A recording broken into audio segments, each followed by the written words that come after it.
Welcome back to the channel. It is Adam here from Automotive Action Media, and in this video we're going to be swapping out the aircon compressor and also the receiver dryer on the Holden RC Colorado or the Isuzu D-Max.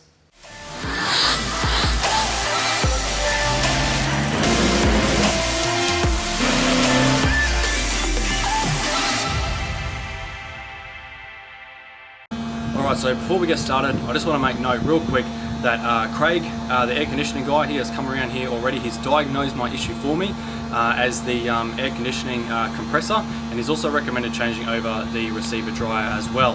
He's going to be doing a flush on the system, but before I start working on this car, he's actually already flushed out all the aircon gas already. Now you can't release that stuff into the atmosphere. It has to be bottled up and then it gets shipped down somewhere in Australia. So it's like down in Melbourne or something like that, down in Victoria. But yeah, so just make sure that before you undertake this task that you get someone to withdraw all of the gas first, because you can't release that out into the air. So let's get started. Okay, so the first thing is to remove the positive terminal and the negative terminal from the battery. Remove the clip and the 3 bolts holding the battery clamp, and remove the battery. Don't forget to tuck the wiring aside. Remove the engine cover.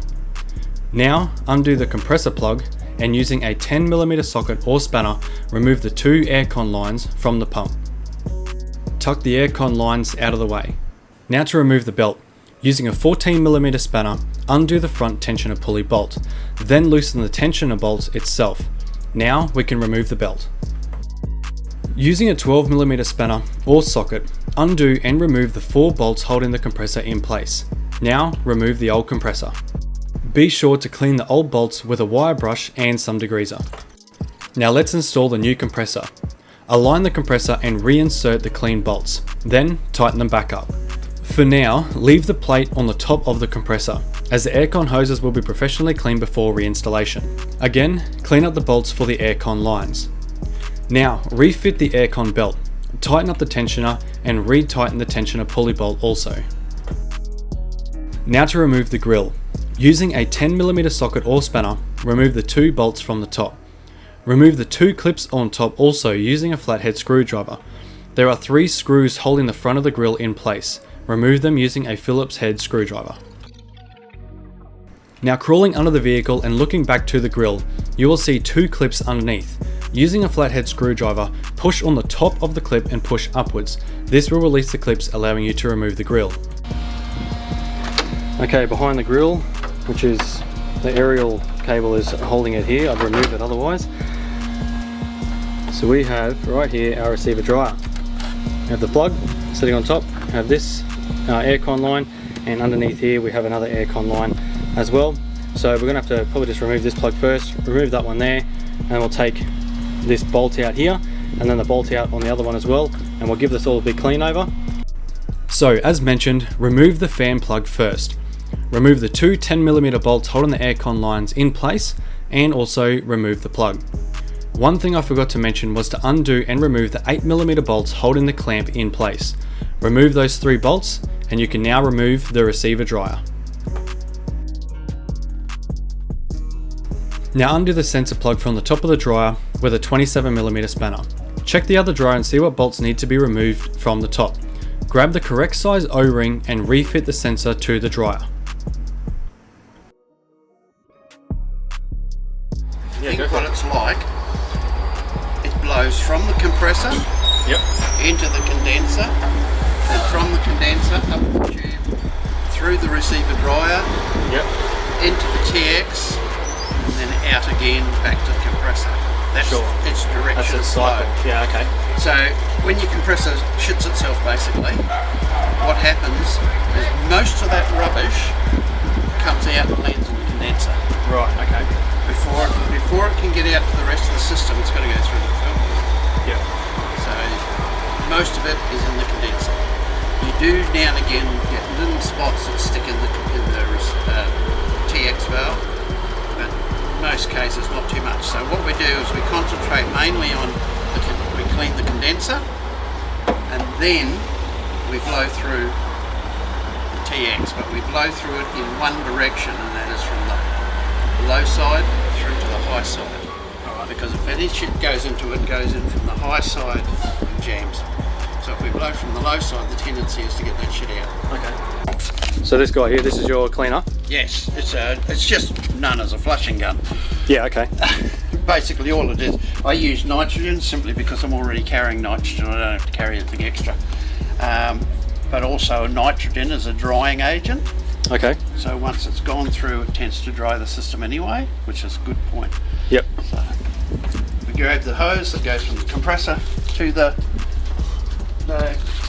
condenser, poking the end of it.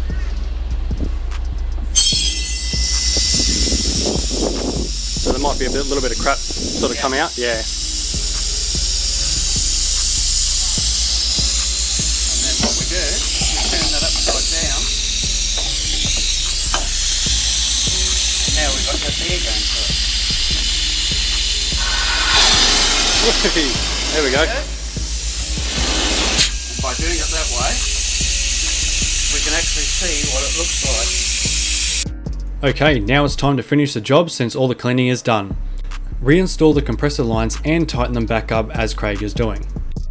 Remove the old O-rings from the dryer lines and install new ones. Insert the new dryer into the mount, but do not clamp it tight, leave it loose for now. Install the 2 bolts holding the mount in place, then install the dryer lines and tighten up the 10mm bolts lightly. You do not want to crush the O-rings. Tighten up the clamp and push the dryer plug and the fan plug back in. Now reinstall the grill, clip it in place and install all the screws, bolts and clips. Now it's time to regas the system. The technician will first draw out all of the air and moisture in the system, so they are essentially making a vacuum inside of it first. Then the technician could add any oil if necessary and regas the system, which is all measured on their instruments.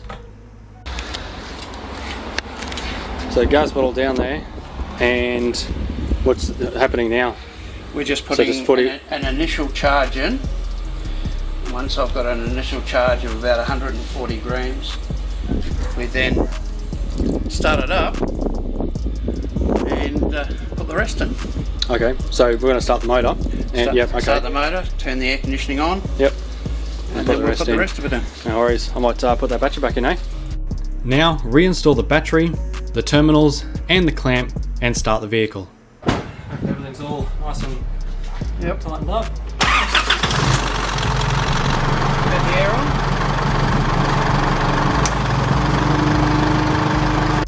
Now reinstall the engine cover and you now have a new ice cold working air conditioning system.